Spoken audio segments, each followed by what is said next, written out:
And live. Good evening, everybody. A very warm welcome to this wonderful evening dedicated to healing. Those of you watching live tonight, thank you so much for joining us. Those of you who be watching on the catch-up, then thank you so much again for watching. I'd like to welcome Dr. Robert Behrendt. Hey, at last. But from now on, you're going to be Robert. Is that all right? Yeah, that's all right with me. Oh, good. Robert, thank you very much for joining us tonight. If you'd just like to, where exactly are you broadcasting from tonight, sir? Well, first, thank you for having me. Well, I'm located near Freiburg. It's in southwest Germany, near the French border, between the Black Forest and the French border. Okay, Yeah. Wonderful. Yeah. Lovely. And we look forward to talking with you tonight about your experiences. I don't know a great deal about you in depth, so I will be probing quite a lot. I was drawn to you. You were watching one of the live services online, and there was just something. Obviously, somebody was nudging me, going, "Look at him! Look at him! Look at him!" So I did. I did have a quick look at your Facebook page, and I just noticed that you went to the Arthur Findlay College. So I thought, interesting. And then it just sort of like grew from there. I mean, literally, I just said, right, what do you want to do? I know nothing about you. And as we did have a little meeting online and found out more, I thought, yeah, great. This is wonderful. So if you just want to do a little introduction for everybody, a little bit about yourself, how you got to be where you are today. Yeah. Well, it was a long journey to become that person that I'm today. And it started right in my childhood, and I try to keep it short. My whole life, I was drawn to healing. And right as a child, I was a very curious child, and I asked a lot of questions very early, and I wanted to understand why I'm here on this planet and how it is functioning and how the people are functioning, and to know about all the different countries and so on. So, I was very sensitive. I could feel when people were suffering, or I could feel their pain, and that very much attracted me to know more about this. Yeah. To keep it short, well, my parents had another idea for me. So after school, I first made an apprenticeship in Social Security fund, in a retirement office. And that goes on until I was 26. And when you are heading 30, then you begin to question your life. Some people do. I think most people get an idea and think about, well, what have I done? How much time I have left, and what is to do about that? So I got the impression I'm not on the right way. I thought, well, I had the strong feeling to become a doctor and to help people. And in my job, I couldn't do that. So I took evening classes, and with the age of 30, I began my medical study. And it was a very interesting journey. I learned so much about the body, how is it functioning, what illnesses there are, and how they to be cured, and was very interesting. But again, there were some questions that came in my mind. I've learned so much about diseases, illnesses, cures, but very often in the textbook we're standing, well, the illness is idiopathic. And that is a phrase that means we don't know where it comes from. And these illnesses are cured symptomatic. So you have an illness, you don't know where it comes from, and you cure it symptomatic without finding the cause and treating the cause. Well, I was very unsatisfied with that answers. So I began to be interested in alternative medicine.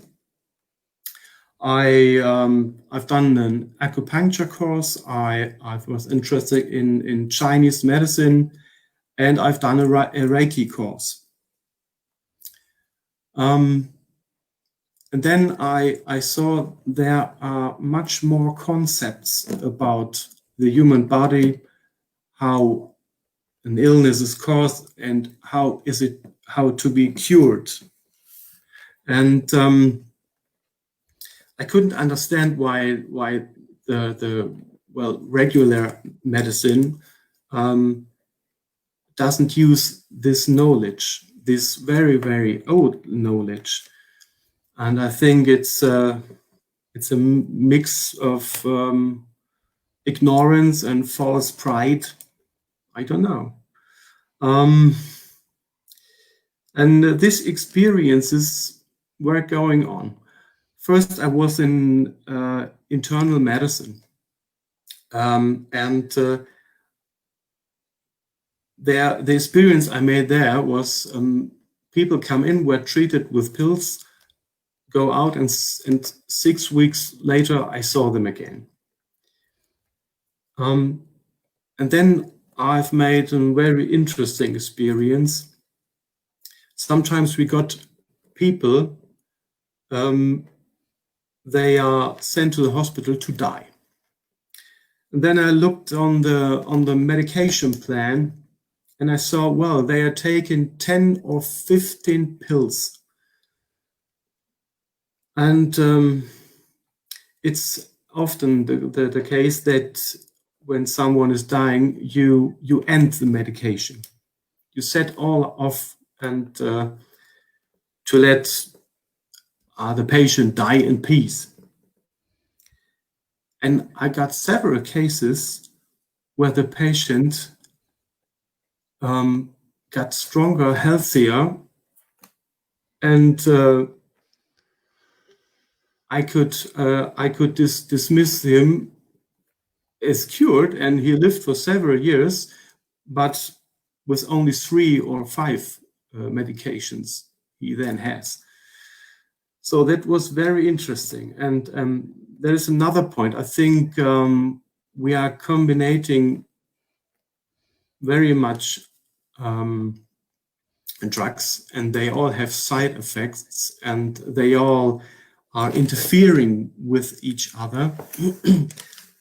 And that causes sometimes that the people are getting more ill than before.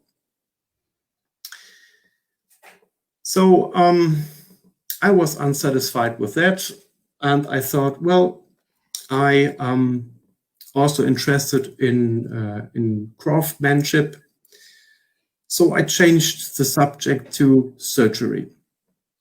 With surgery, it is very interesting because when you have an illness, you see it and you can cure it.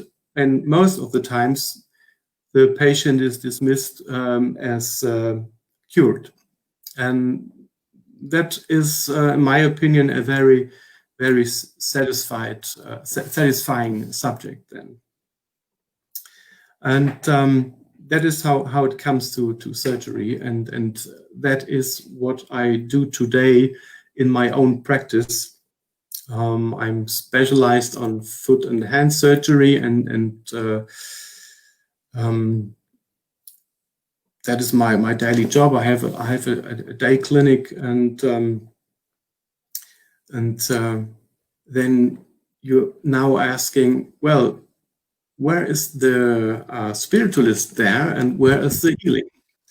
Well, now it comes to the healing and to the spiritualism. Spiritualism or spiritualism, I can say it was more as an off and on relationship. I had several times in my life where it was very interesting, because in my job you are experience death and birth, and you are telling the big questions, and then or you're asking the questions, big questions, and when I was around 30 during my studies, I looked for literature, for books. I've gone to 2 or 3, like we said in the older days, fortune tellers, and to get a way through my life. And I experienced very weird things. It was a time where internet not existed, and where in Germany we had no books or something, or somebody where we could talk to. And it is, for example, when you think of until 2003, it was not allowed to do spiritual healing in Germany. Wow. And so that all puzzled me totally. I was because I saw so weird things. I couldn't. It didn't resonate with me. So, and there was a time I wasn't interested in that. So, several years later, my wife was in a bookstore, and she showed me a book of Pascal Voggenhuber, that is a young medium in Switzerland. And I found this very interesting, and I've read the books. Then I've read all the books, and it very resonates with me. And he was describing about how the spiritual work, how the spiritual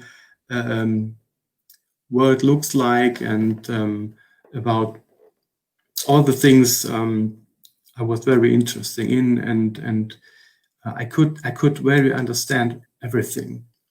And through that book, I came to the other books, like James van Praagh and Gordon Smith, and so on and so on. And I was really eating up these books. And then I saw an advertisement in the newspaper.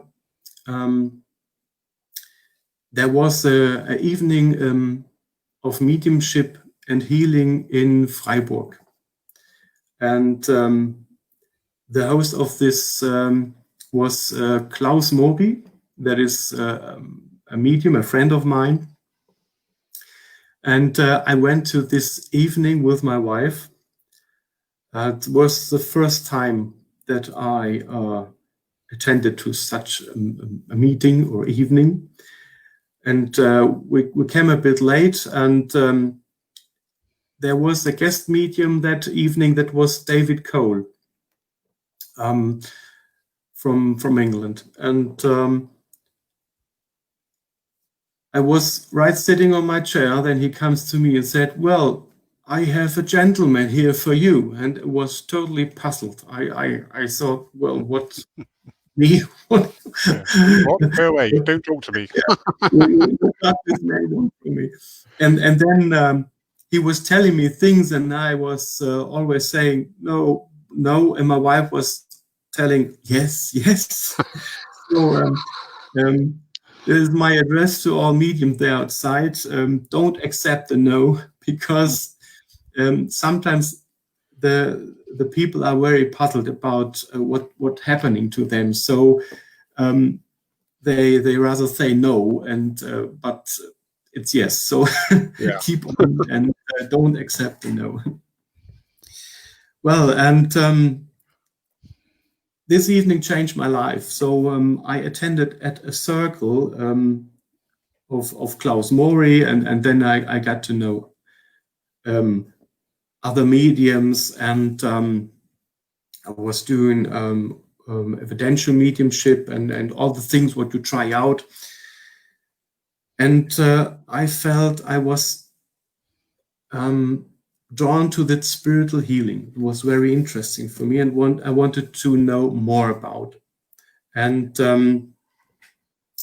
then I've got to know about the Arthur Findlay College. And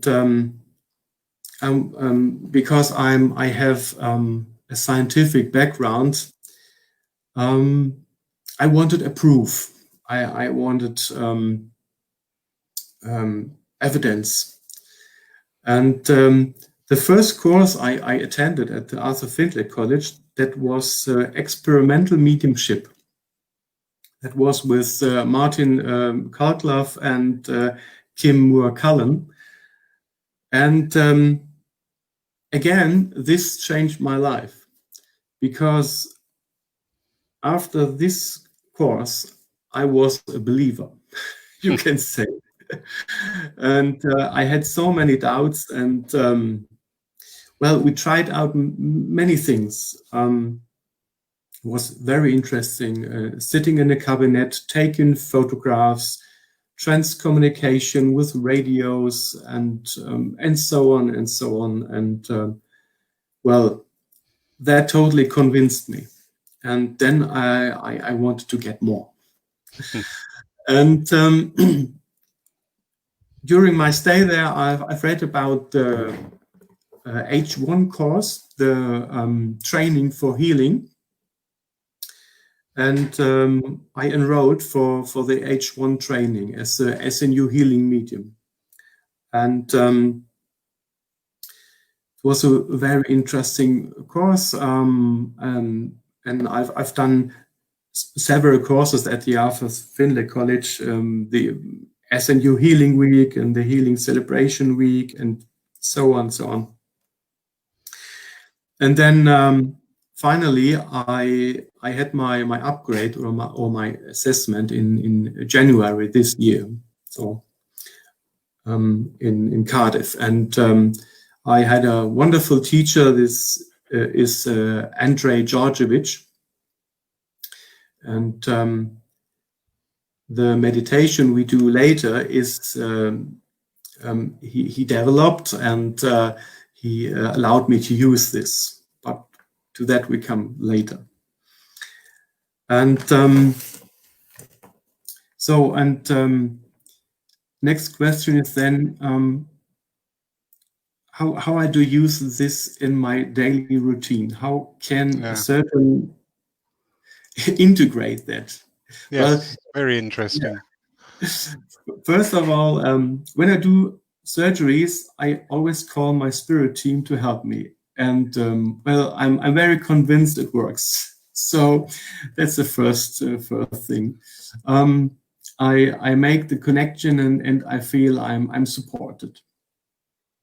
But I don't do only surgeries. I treat I treat illnesses on a conservative way. I prescribe physiotherapy and drugs and all that too.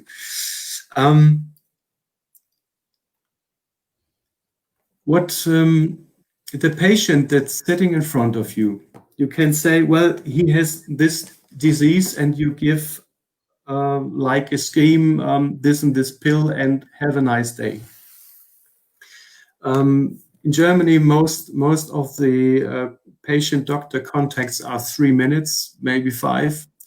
Well, that is our health system here. I try to listen to the patient, and someone who examines the patient. There are lots of patients coming to me that they are telling me, well, the doctor I went first didn't touch me, didn't examine me, and didn't listen to me. What's my problem? And well, that's very sad that we have this mess here. I try to do it otherwise. And interesting thing is, when I examine the patient, I can feel where the problem is with my hands. For example, when I go to the part of the body where's a problem, I feel a heat and I feel drawn to it. It's like a magnetic power. Yeah. I tried several times. I told the patient, well, I feel a heat. There is something not okay. And then he's touching it and telling me, no, there's no heat. Everything is okay. So there has to be something. This is one thing what helps me to diagnose the patient. The other thing is I try to connect to the spirit world and get information how to treat this patient, because I'm convinced that not every patient can get the same cure. Some people want just to talk, some want an advice, some wanted some pills or physiotherapy. It depends on the character of the patient. So I try to find out this. In the last months, I was thinking if I can out myself as a spiritual healer. And I was thinking about, well, could that cause a damage to my reputation as a doctor? And I tried then to talk to the patients, and when I have the feeling this patients could be right for that, I offer spiritual healing to him. And until now, there was no one who said to me, I don't want to.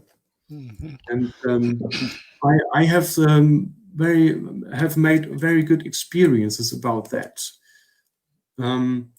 The people are more relaxed, and I also tried this prior of a surgery, and I try to calm down the patients when I lay on the hands. It works very good. I have the impression they need less pain medication, and they are in a better mood. So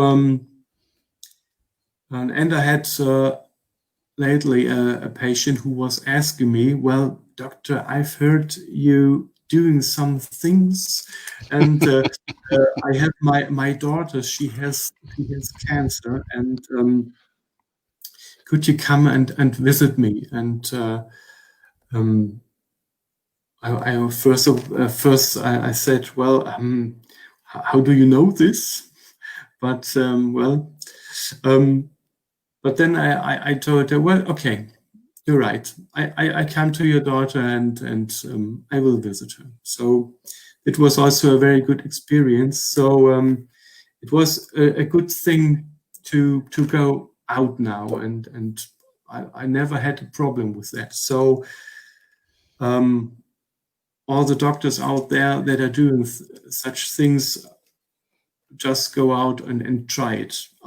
You don't make bad experiences. I doubt this. So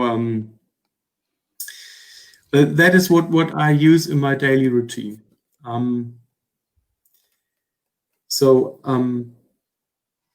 Before I forget, I wanted to recommend 2 books to you. Okay. One book was very impressive, because you are interested in doctors who are doing spiritual healing. Yes, and very much. Maybe you know the book. It is Ian Rubinstein. He is working in London as a GP, and his book is Consulting Spirit, a doctor's experience with practical mediumship. It's very interesting, and it has inspired me a lot. And for all that are interested in healing, I have, of course, the book of Harry Edwards, Yeah. A Guide to the Understanding and Practice of Spiritual Healing. And that is also very interesting, and with much cases in it, and lots of evidence, and was really interesting. Well, Thank you, Robert. Yeah, for the first, Yeah. it was. Absolutely riveting, Robert. Honestly, it sounds a bit funny, but I feel like I've just had my first grown-up conversation for a very long time. Okay. Absolutely beautiful. I could really relate, and I'm sure a lot of people out there also could relate to a lot that you said.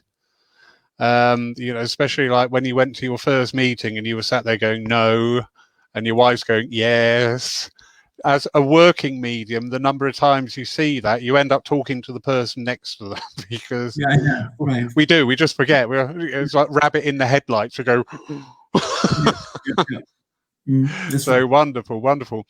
And it's so interesting the way you were drawn to it, you know, absolutely. Spirit manipulate and maneuver us into places, and half the time we are just not aware, but you know, sooner or later we just go, oh, okay. There's so much in what you've just said. I'm going to have to sit again and watch the replay of this to pick up on some of the things, because he said so many things and I was thinking, oh yeah, but I just didn't want to interrupt at all because it was just riveting. And I can tell by the viewer numbers as well, the numbers have held steady, which is lovely. You know, it's people not just dipping in and out. There's a lot of people out there watching you and thoroughly enjoying this and thoroughly riveted by it too. I could relate very much when you said about when you outed yourself as a spiritual healer. Nice phrase. But the people that you were drawn to say that to didn't put up any barriers, and I can totally relate to that. I work as a medium on the platform. I have an agreement with my team that I work when I'm on the platform, or if there is a need, and they have a little signal for me when there's a need. I get physically like a finger go up the back of my neck. And I was, okay, fair enough. And this happened a few times, and I spoke as a medium to people, and they were going, oh, yeah. And suddenly I thought, hold on, I'm not in that role as a medium. I'm not talking to somebody in a spiritualist church. I'm talking to somebody totally out of context of all this, but they're actually open and receiving to this. So I then started to monitor. When I got that, I said, would you understand anything about spiritual? Oh yeah, I do a bit, you know. And I'm just thinking, wow, you know, not only are they using me at that time to speak to that person there also is going to be receptive, because you know, it's like if we walk out the door now and grab the first person coming along and saying there's life after death, they might go, what are you talking about? Yeah, I don't believe, you know. So it's astounding that we know when it's right. Yeah, it's just right, and it just feels it. It's just like, yeah, go for it. So yeah, really could relate to that. Absolutely brilliant. Robert, you are such a fascinating gentleman. We're just coming up for 7:30. Robert has prepared a meditation for everybody. Its running time is about 11 minutes long. So those of you listening who'd like to join in with that, please, you know, make yourselves comfortable, or if you're driving, pull over, I would recommend. And just get yourselves ready, because we'll broadcast that very shortly. There's lots of lovely questions coming in from people, lots of good viewers in, a lot of mediums in, and a lot of healers on tonight. Absolutely lovely. Yeah. I'm looking down the list going healer. Should be a healer. Not yet. Should be a healer. Doesn't know it yet. So yeah, I think we are probably ready, if you'd agree, that we go into your meditation now. Would that be fine with you, sir? Yeah, that's fine. And after it, I can give some tips for the people who want to start with spiritual healing, and we have a question and answer session afterwards, I think. Definitely. Yeah, keep the energies nicely in their areas. So if you bear with me, everybody, I have practiced this a number of times.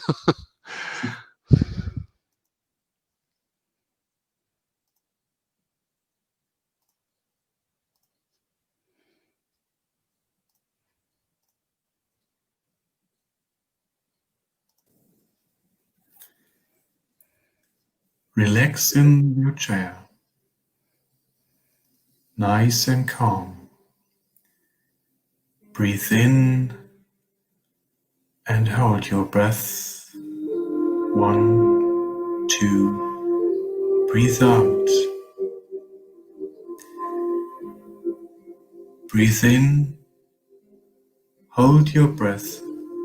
1, 2, breathe out. You feel the relaxation. And now you are ready to begin a journey. Imagine you are in a beautiful valley. The birds are singing. The sun is shining. You walk along a path at the river. And you leave everything behind. The river is so still like your mind. And you let everything behind. And you walk away. In the distance, you see a hillside. You are going towards that hillside. Further away. When you reach that hillside, you see steps are cut out of mud.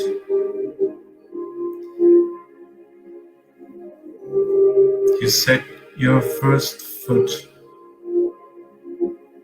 on the steps and you're walking up and up. And the muddy steps turn to wooden steps. And you walk up and up. The wooden steps turn to stone steps. And you walk up and up. And the stone steps turn to marble steps. White marble steps. And finally, you will reach the top. And there you find a beautiful plateau of white marble. And your spirit team is waiting for you. They are welcoming you. They waited for so long. And they show you the middle of that plateau. There you see a beautiful fountain. A fountain of light. And you walk through that fountain. You are standing in front of it. You feel the warmth of the fountain. And you step in the fountain. Immediately, your head fills with pure light and love. And you feel how it is spreading through your body, your neck, your chest, your abdomen, and you feel love and light. You feel the connection, and you remember you are a part of it. You waited for so long to reconnect with that power, and now you are full of light and love, because you are light and love. That is your origin.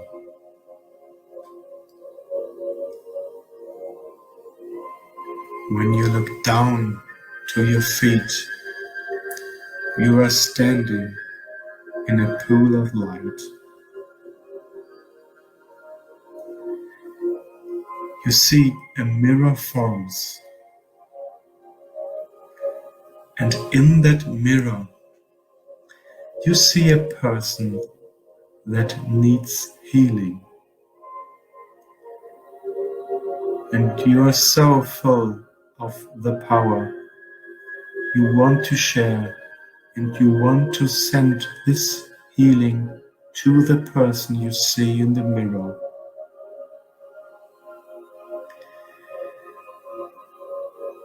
And you look up to the fountain, and your intent and your thoughts are going to that person you have seen in the mirror. And all the love and light you are sending out now.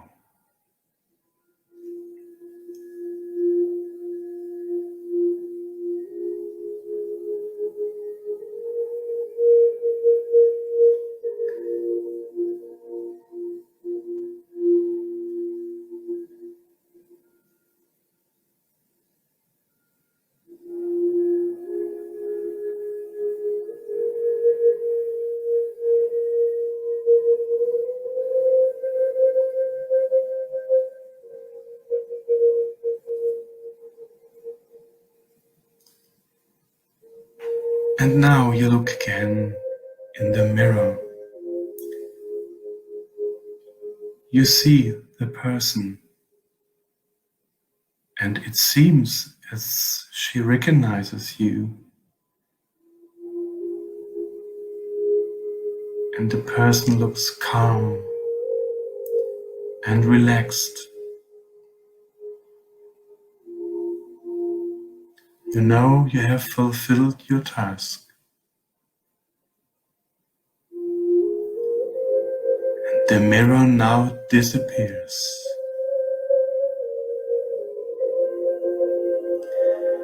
It is time to leave now. And you step out of the fountain.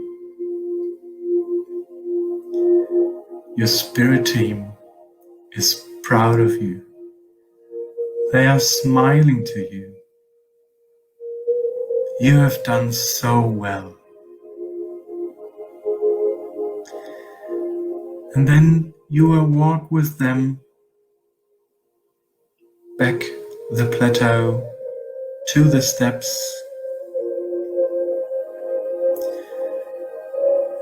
And you feel so light, so bright, full of love.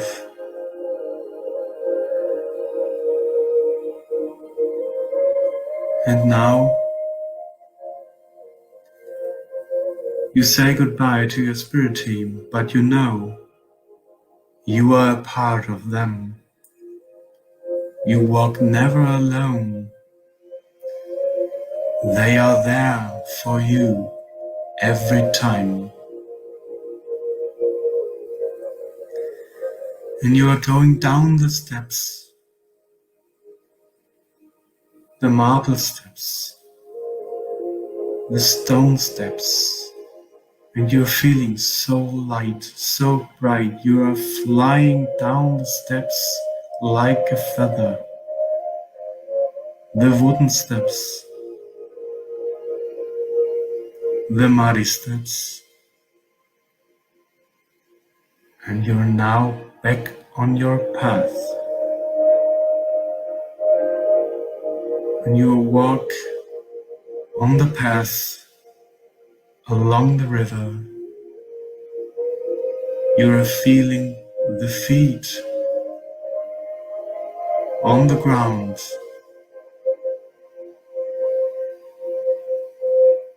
In your room. And now you're coming back in your room, in your own time. And slowly you open your eyes when you feel it is right. And what remains is a feeling of love and light. And that you take with you in your dreams tonight.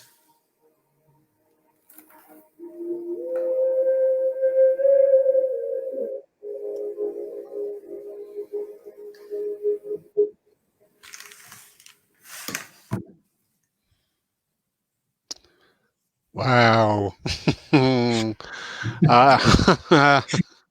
I was torn. I really wanted to go with that one, but I thought, no, I've got to stay a little bit here to click the buttons. I shall certainly be using that one. Yeah. Robert, that was a beautiful meditation. Absolutely wonderful. Thank you so much for taking the time out of your day to prepare that for us. It's so appreciated.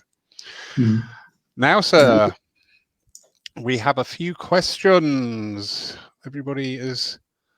Do you know what? We've not dropped one viewer, and that is lovely to see, because you see, people drift in and out and everything, but we haven't. Everybody is still here. Well, I presume they're still here. Maybe I could say one thing. Please do. Please do.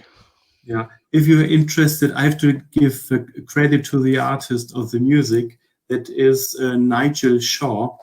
He does wonderful flute music, and he has also a YouTube channel, so you can listen to the music. He gives also online concerts right now, and really wonderful music that takes me away. So, and just one sentence, I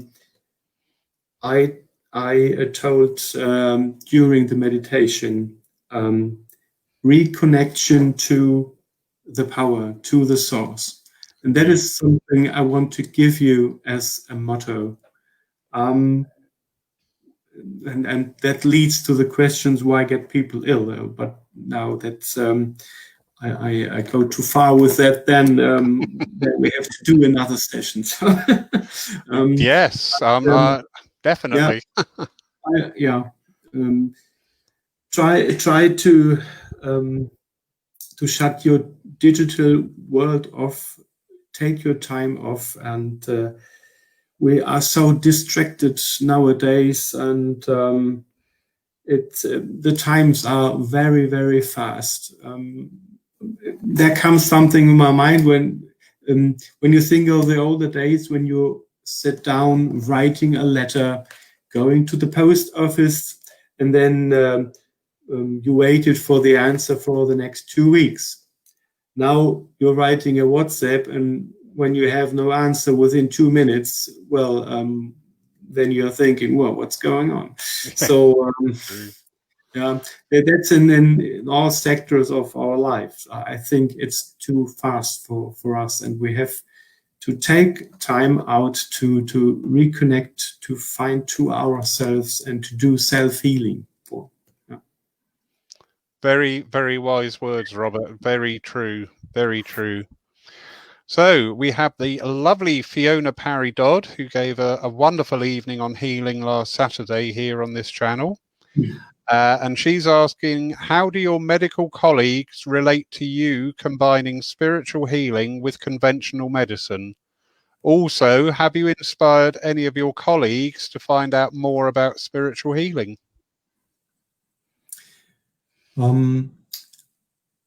Well, that's the same with the patients. I don't tell everybody what I do. Got ya. Yeah, that's fine. Yeah.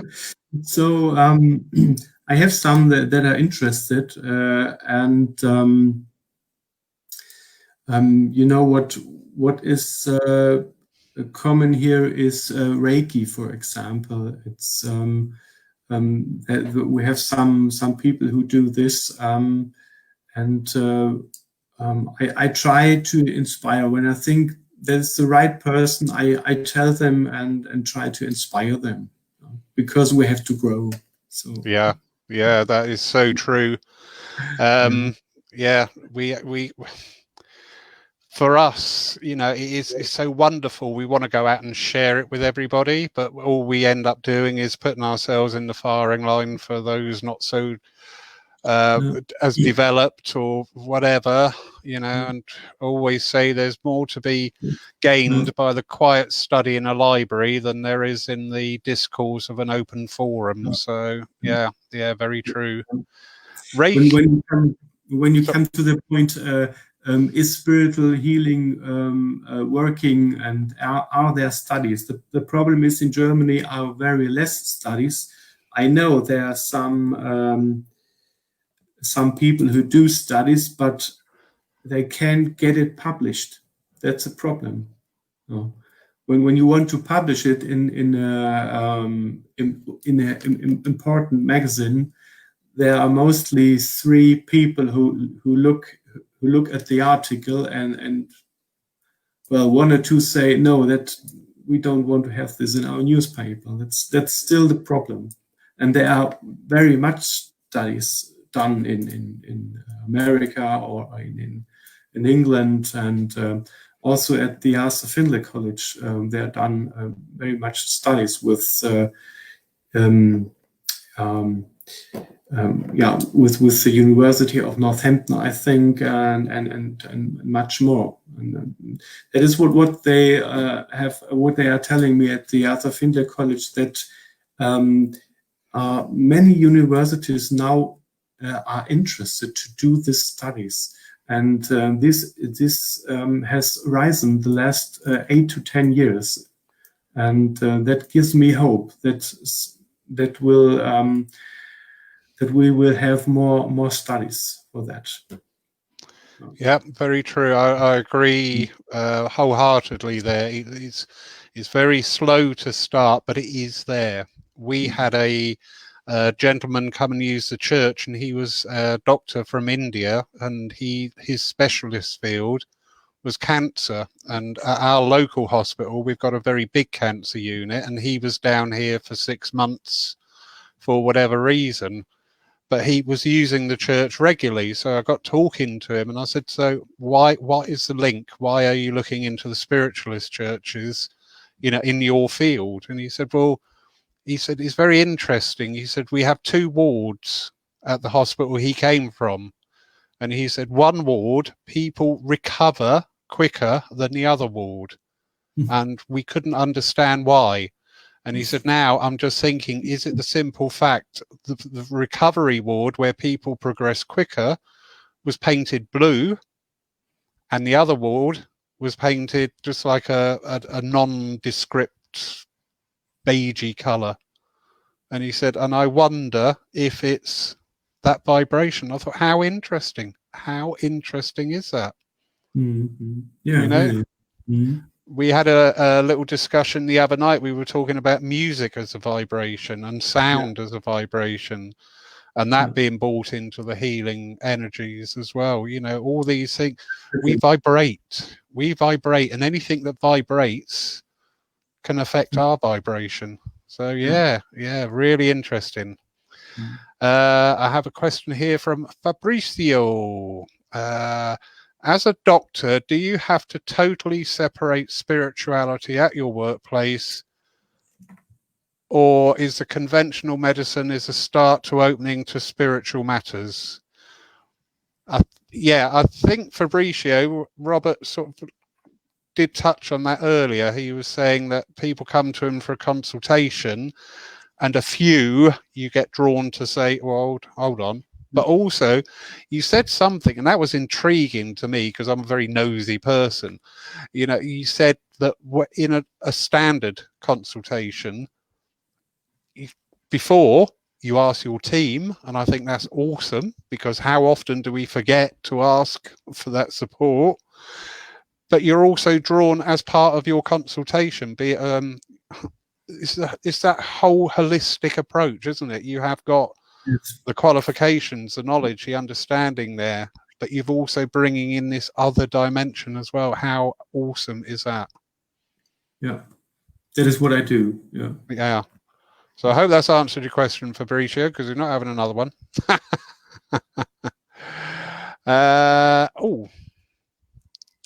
The lovely Donna Perry Harkin. Robert, what is the best way to get into healing if you're already a healer? Asking for a friend.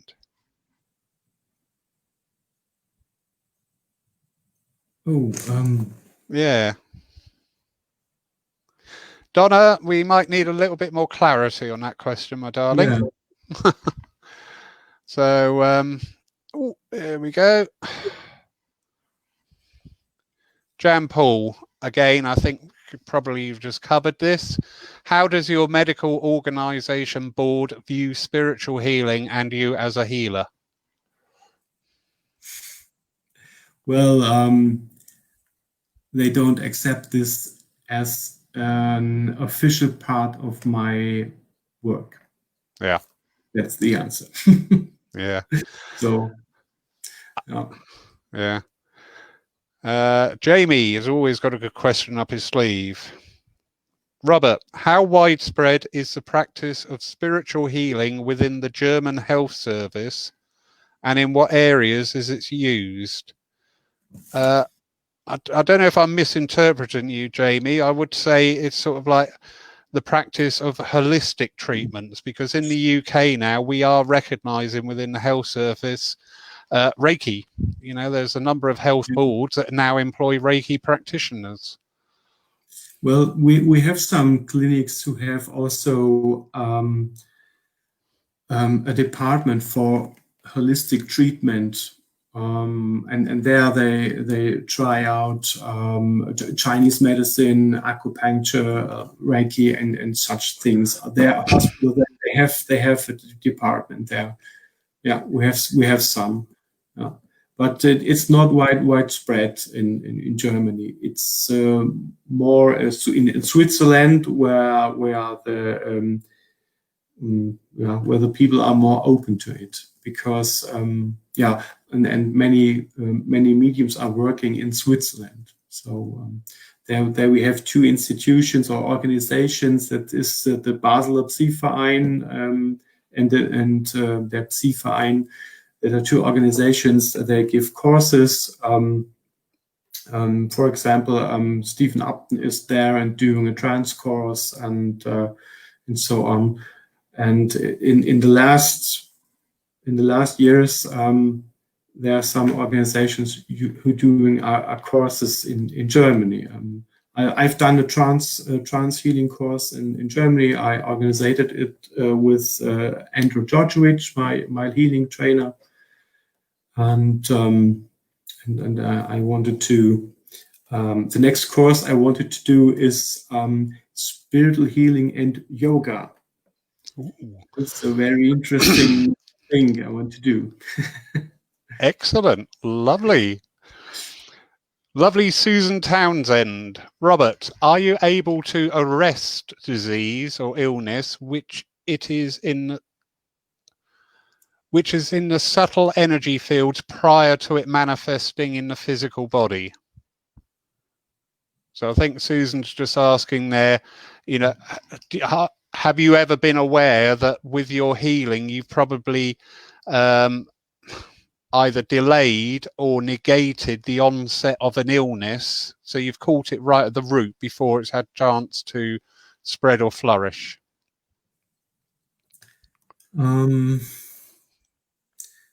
Yeah, sometimes there are some cases, but I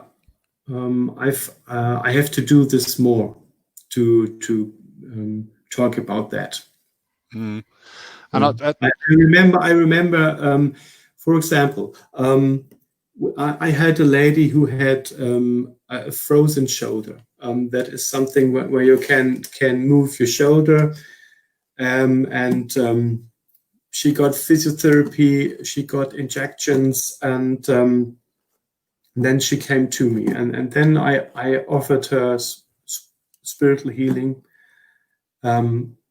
twice, and then after some time she called me, and it was two weeks later, and told me it's gone, it's totally gone.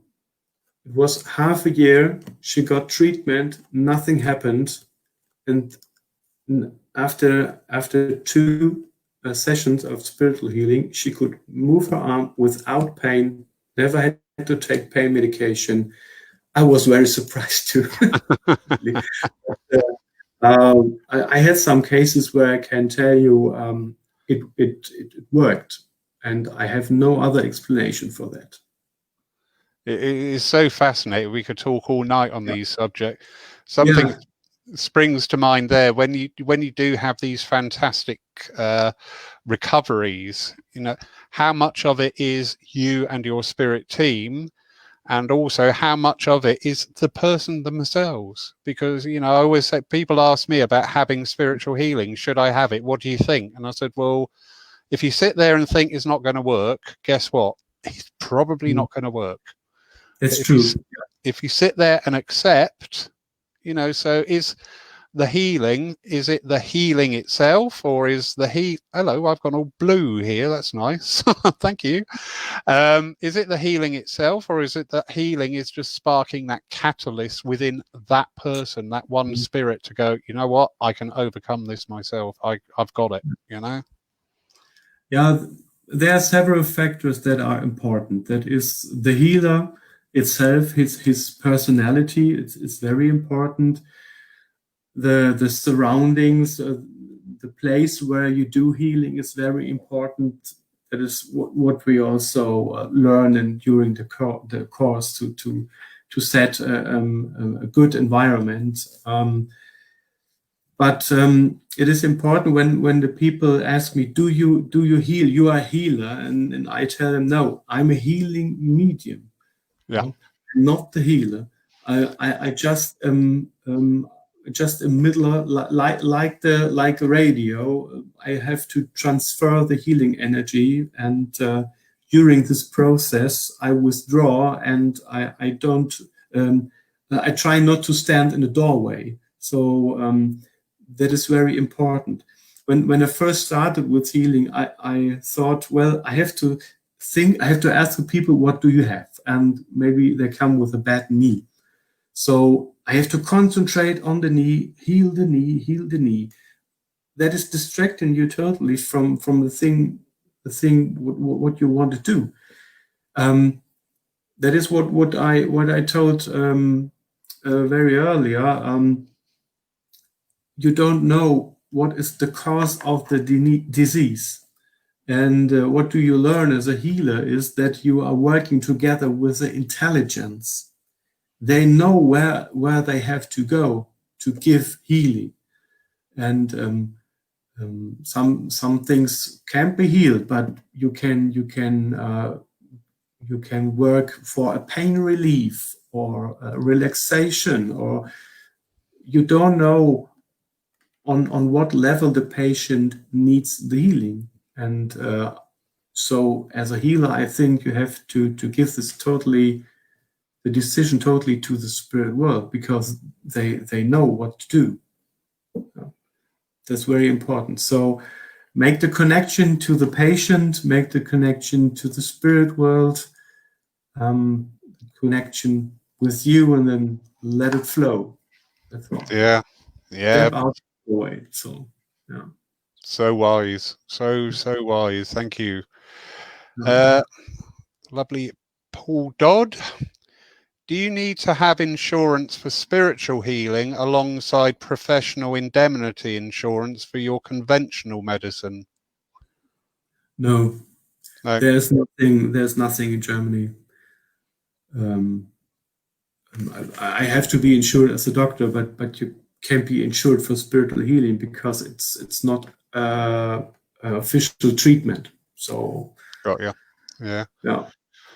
We in the UK, I don't know how far this extends into the EU, but in the UK, yes, our healers do have an insurance. It's one of the bugbears. It's unfortunately, we live in this world now where if you put your hands on somebody, you are then liable. They could say anything, you'd crick my neck or whatever. So yeah, it is a necessary thing.